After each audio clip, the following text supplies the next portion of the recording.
Assalamualaikum warahmatullahi wabarakatuh. Selamat datang kembali di channel saya, Anissa Pertiwi. Apa kabar semuanya? Semoga kalian semua dalam keadaan sehat ya. Jaga terus kondisi dan mood dan jangan lupa selalu mengikuti protokol kesehatan kemanapun kalian akan beraktivitas. Semoga pandemi ini segera menjadi endemik ya guys. Amin.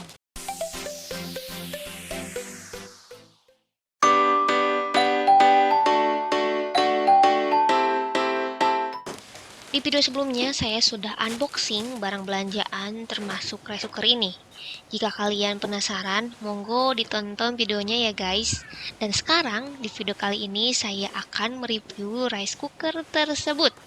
Dan ini produknya yaitu rice cooker Philips tipe 4515 warna desert green yang baru rilis di tahun 2021 ini ya guys. Ada 3 warna, yaitu warna putih yang rilis paling awal, pertengahan 2020 kalau nggak salah, yang fungsinya hanya ada 8 fitur.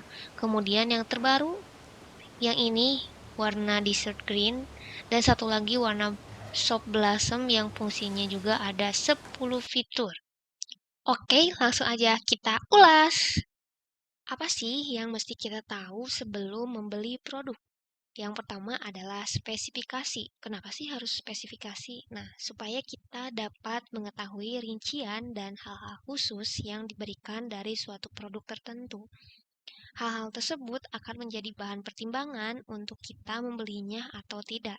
Berikut ini adalah spesifikasi dari rice cooker Philips tipe 4515/85 warna desert green. Philips mengklaim bahwa kapasitas dari panci rice cookernya ini kapasitasnya sebesar 1,8 liter dan bisa memenuhi maksimum 8 orang. Lalu ada fitur menu yang jumlahnya 10 fungsi memasak. Jenis pancinya ini non-stick, lalu ada preset timer, lalu ada keep warm smart control, mini compact atau portable, ada fast cookingnya.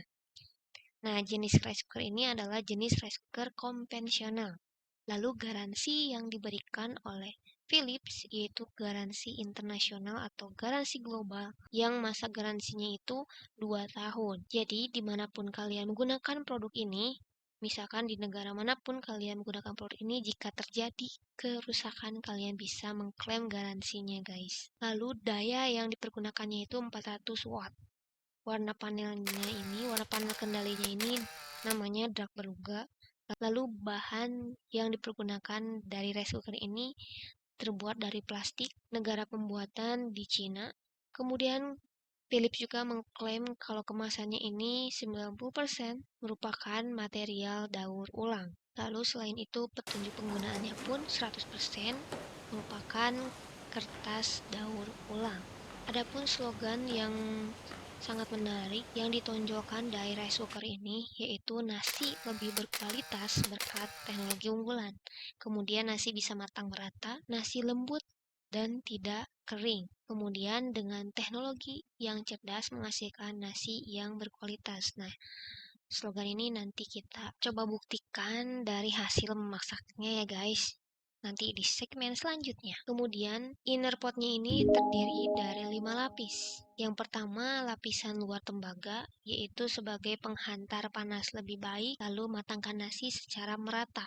Lalu ada lapisan yang kedua yaitu namanya lapisan pelindung, fungsinya agar lebih kuat dan tahan lama. Yang ketiga adalah lapisan campuran logam ekstra kuat. Lalu panasnya ini bisa merata, nasi pun matang sempurna. Lalu terdapat lapisan bakuhan seki yang diklaim 6 kali lebih kuat dan tahan gores dibandingkan panci nonstick biasa.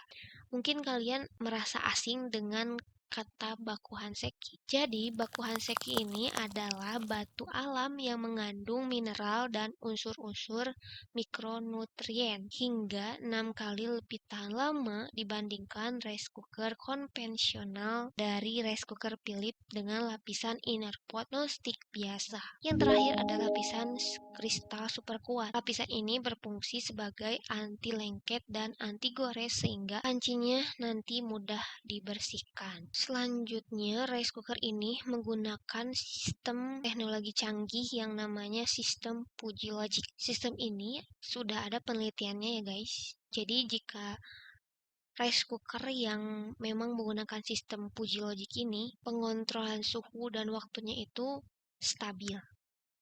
Kemudian apabila yang tidak, itu tidak stabil. Contohnya ada suatu jurnal ini yang menunjukkan perbandingan antara rice cooker konvensional yang tidak menggunakan sistem Fuji Logic dengan rice cooker yang menggunakan sistem Fuji Logic yang hasilnya seperti ini. Jadi maknanya adalah rice cooker yang menggunakan sistem Fuji Logic pengukuran suhu dan waktunya lebih stabil. Bisa dilihat perubahan waktu yang menggunakan sistem Fuji Logic ini lebih teratur, lebih merata, lebih stabil. Koefisiennya paling beda 1 dan 2. Sedangkan rice cooker yang tidak menggunakan sistem Fuji Logic, pengukuran suhunya itu ada tumpang tindih. Jadi suhu dan waktunya itu tidak stabil. Bisa dilihat ya, perubahannya itu ada yang lebih tinggi dan ada juga yang lebih rendah. Sama halnya dengan penjelasan saya sebelumnya bahwa rice cooker Philips pun menggunakan sistem Fuji Logic ini untuk mengontrol suhu dan waktu memasak secara otomatis sesuai dengan menu makanan yang dipilih. Sistem yang pintar dengan mengatur suhu dan memperkirakan durasi memasak dan tingkat panasnya itu secara stabil. Selanjutnya yang diberikan oleh Philips ada sebuah teknologi Smart 3D.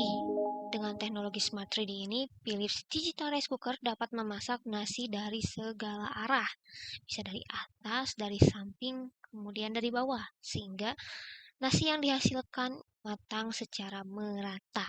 Ngomong-ngomong, ada sedikit informasi dari sebuah jurnal menyatakan bahwa sistem Fuji Logic ini sudah diperkenalkan oleh Lotfi alias Kerjade di Universitas California, Berkeley pada tahun 1965. Selain itu, menurut Wikipedia, beliau adalah seorang ahli matematika atau matematikawan, ilmuwan komputer, insinyur listrik, kemudian teknologi buatan atau AI. Beliau juga mengajar sebagai profesor di Universitas California, Berkeley. Nah, semasa hidupnya, beliau telah menerbitkan banyak paper atau karya ilmiah tentang teori logika samar. Salah satu papernya yang paling terkenal dan paling banyak digunakan sebagai rujukan yaitu berjudul Fuji Set. Sejauh ini, citasi yang telah dipublikasikan sudah mencapai 179.965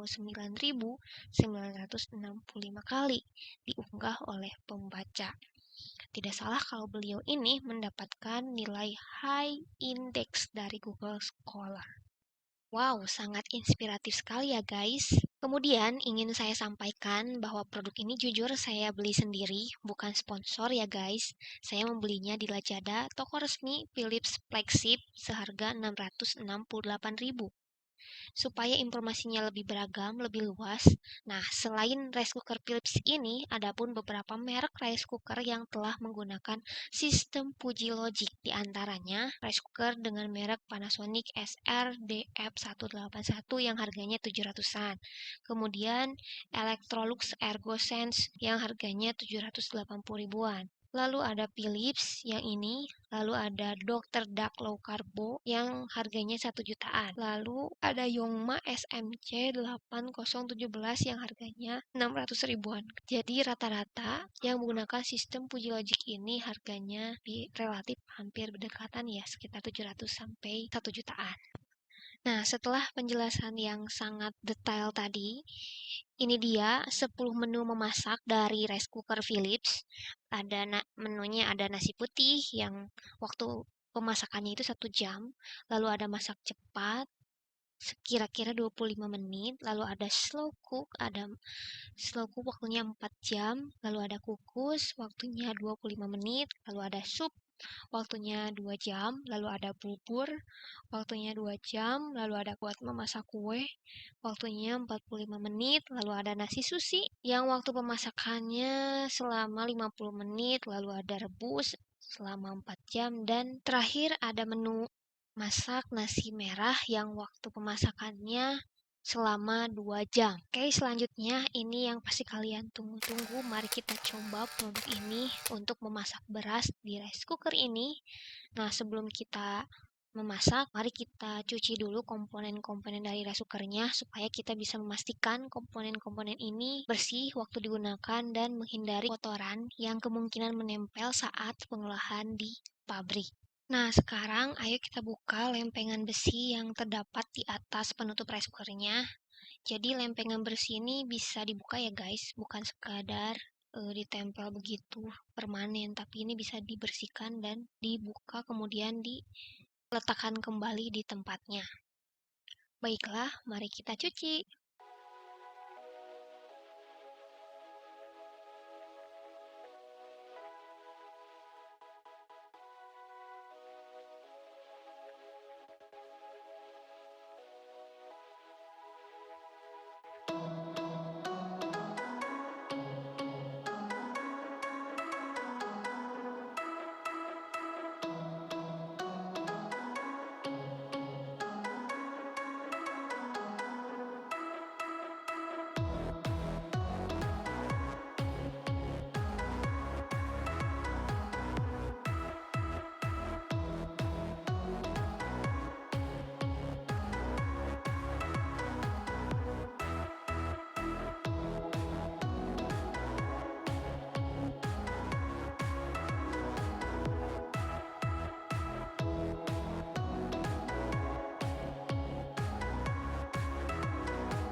Setelah berasnya dicuci, lebih dahulu pasangkan kabel listrik. Kabel listrik ini panjangnya 1 meter.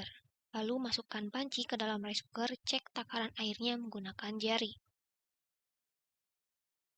Kemudian pasangkan plat besi yang sudah kita cuci ke dalam tempatnya. Posisikanlah dengan benar, lalu tekan kedua penyangga plastik yang berada di bawah sampai berbunyi klik. Baiklah, sekarang saya akan mendemonstrasikan cara memasak nasi putih. Cara pertama, tekan tombol menu nasi putih. Waktu masak selama 1 jam, kemudian tekan tombol start. Kemudian cara kedua, langsung saja tekan tombol start. Otomatis proses memasak cepat dimulai. Indikator ini menunjukkan proses memasak sedang terjadi. Menurut saya, desain rice cooker ini sangat simpel dan ergonomis. Ada juga tempat menyimpan spatulanya yang pas dan saya suka. Setelah saya menunggu proses memasak kurang lebih 40 menit, saya melihat ada uap yang keluar. Uap tersebut lama-kelamaan makin banyak dan airnya lumer seperti ini. Nah, saya segera membersihkan uap tersebut supaya tidak makin meluas, jatuh ke belakang bawah rice cookernya. Akhirnya sekitarnya jadi kotor. Kemudian jika dibiarkan bisa kering, mengerah. Mungkin ini salah satu yang saya bisa sebutkan kekurangan dari rice cooker ini guys. Karena ekspektasi saya ya enggak lumer kayak gitu. Sekarang waktunya sudah menunjukkan 14 menit lagi, nasinya akan matang. Nah, durasi menit yang ada di rice cooker ini sangat menarik ya guys. Jadi, saat akan nasi matang, jumlah menit yang ditunjukkan akan nampak. Hal tersebut sama halnya saat nasi setelah matang atau dalam proses menghangatan, durasi menit dan jamnya itu muncul. Dan itu bagus menurut saya. Nah, ini menurut saya menjadi salah satu kelebihan dari rice cooker ini. Nah, dibandingkan rice cooker saya yang merek Yongma, itu durasinya muncul, perhitungannya menit saat mau matang aja. Nah, setelah proses penghangatan, durasi yang muncul itu perhitungannya itu langsung jam gitu. Jadi nggak tahu itu menitnya udah berapa lama itu nggak dimunculkan. Jadi cuman dimunculkan itu ukuran waktu menghangatkan nasinya itu jamnya saja yang ditunjukkan. Nah, kalau yang rice cooker ini bagus nih, menit sama jamnya itu dimunculkan. Jadi kita langsung tahu dan tidak mengira-ngira lagi gitu guys. Nah ini waktu memasaknya tinggal 1 menit lagi, sebentar lagi mateng. Nah, setelah kamu mendengar bunyi bip berjumlah 4 kali, itu tandanya nasi sudah matang. Nah biasanya kalau saya tidak langsung membuka atau memakannya, tapi saya akan tunggu 3 sampai 5 menit sebelum saya mengaduknya. Kenapa sih harus diaduk dulu? Supaya uap panas yang terikat pada nasi bisa keluar dan nasi lebih pulen dan enggak mudah basi. Oh ya guys, mohon maaf karena ketiduran. Ternyata sudah 54 menit nasinya dipanaskan, belum saya buka. Sekarang kita lihat dulu yuk bagaimana kondisi nasinya. Nah, ini dia nasinya sudah matang, teksturnya pulen, enggak kering, sangat berselera sekali untuk dimakan, guys. Oh ya guys, saya mau cerita sedikit nih guys.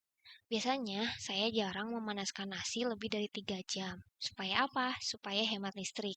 Terus sisa nasinya dikemanain? Dibuang. Ya enggak lah, kalau dibuang mubazir dong, sayang. Nah, sisa nasinya biasanya saya simpan di rice cookernya lagi. Tidak lupa ditutup. Nah, jika mau makan lagi, nanti dipanaskan ulang. Caranya dikasih air 3 sendok, kemudian tekan tombol reheat. Nah, kalau kalian gimana guys? Nasi rice cookernya? Nasi matang langsung dimatikan atau dipanaskan terus-menerus? Jawab di kolom komentar ya. Selain itu, menurut saya kurang pas dengan layar indikator atau LCD yang disimpan di atas dekat dengan penutupnya. Karena kurang fleksibel aja gitu kelihatannya. Saat kita mau melihat berapa lama sih nasi sudah dihangatkan, kita mesti jalan dulu gitu, mendekati rice cookernya. Jadi buat tim mager itu kayaknya mesti ada effort banget gitu deh. Nah, jadi saya lebih suka layar indikatornya itu disimpan di depan, di badan rice cookernya gitu guys. Nah, seperti rice cooker Yongma ini, karena enak aja gitu dilihatnya, bisa dilihat dari berbagai sudut pandang. Saat ingin mengetahui informasi berapa lama durasi nasi itu sudah dihangatkan tanpa mesti mendekati rice cookernya dulu. Oh ya guys, setelah saya gunakan rice cooker ini, besoknya saya masak pakai rice cooker yang lain, yang Yoma tadi. Nah, saya lihat masih ada sisa nasi di rice cooker Philips ini. Ternyata pas dilihat, nasinya itu sudah didiamkan 72 jam. Tetapi nasinya masih tetap kering, nggak berbau, nggak menguning. Saya terkesan banget sih lihatnya. Cuman nggak saya makan juga sih nasinya, karena demi kesehatan. Memang dari spesifikasi yang diberikan Philips mengklaim kalau nasi tetap hangat dalam waktu 40 jam. Ngomong-ngomong bicara tentang kesehatan, nah ada sebuah informasi lagi nih guys. Dari sebuah artikel, saya kutip dari kompas.com, kalau nasi yang lama disimpan di suhu ruang, dibiarkan tanpa dihangatkan, akan menyebabkan tumbuh bakteri. Nama bakterinya itu Bacillus cereus. Jika nasi tersebut dikonsumsi, itu berbahaya, bisa menyebabkan keracunan makanan. Begitu guys. Jadi maksimal 12 jam saja nasi bisa dihangatkan dan masih aman untuk dikonsumsi. Begitu guys. Oh iya, ada satu lagi saat saya buka penutup nasinya ini, keluar aroma nasi dan aroma lain gitu guys yang agak sedikit mengganggu. Seperti bau dari bodi plastik yang terkena panas gitu sih, kayak bau terbakar. Mudah-mudahan ini karena kondisinya masih baru ya. Mungkin yang lama-kelamaan bisa hilang sendiri gitu. Oh iya, masih ada lagi kalau rice cooker Philips ini tidak mempunyai tempat penampung uap air seperti rice cooker pada umumnya. Begitu guys. Baiklah, kesimpulan saya mengenai rice cooker ini bagus, cocok untuk keluarga besar karena kapasitasnya bisa memenuhi 8 orang. Sangat worth it dengan harga maupun garansi yang diberikan oleh Philips. Warnanya sangat kekinian dengan warna-warna pastel memberi kesan muda. Namun sayangnya uap airnya lumer kemana-mana, mungkin ini dikarenakan tidak memiliki pembuangan uap air. Oke, cukup sekian review saya tentang rice cooker ini. Terima kasih sudah menonton sampai akhir. Jangan lupa share ke teman kalian dan jangan lupa like jika kalian suka, komen jika ada saran dan pertanyaan. Dukung channel ini agar makin berkembang dengan menekan tombol subscribe. Akhir kata, wassalamualaikum warahmatullahi wabarakatuh. See you on next video. Bye bye.